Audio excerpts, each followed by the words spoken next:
রাতের আধারে ছাত্রদল নেতা করছিলেন চাঁদাবাজির লেনদেন, এমন একটি খবর আসে সেনাবাহিনীর কাছে। অভিযানে গিয়ে হাতে নাতে ধরেন উপজেলা ছাত্রদলের শীর্ষ 2 নেতাকে। সঙ্গে উদ্ধার হয় চাঁদাবাজির 90,000 টাকা।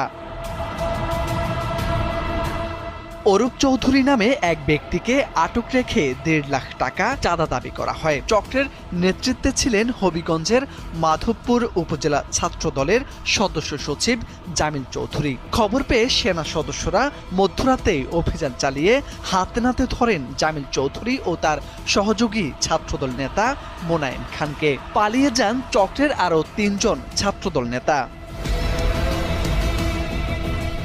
শুক্রবার সকালে সেনা সদস্যরা আটককৃত ছাত্রদল নেতাকে থানায় হস্তান্তর করেন। ওসি শহীদুল্লাহ জানান, চাঁদাবাজির অভিযোগে তাদের আটক করে থানায় আনা হয়েছে। শনিবার আদালতে পাঠানো হবে। তার বিরুদ্ধে সেনা ক্যাম্পে একটা লোক অভিযোগ করছে, তার থেকে সে চাঁদা আদায় করছে। তাকে প্রতিরোধ করে চাঁদা আদায় করছে, এই অভিযোগ তাকে ধরে আনা থানায় হস্তান্তর করছে। ওর থেকে আমরা অভিযোগ দিচ্ছি, চাঁদা দিয়েছি।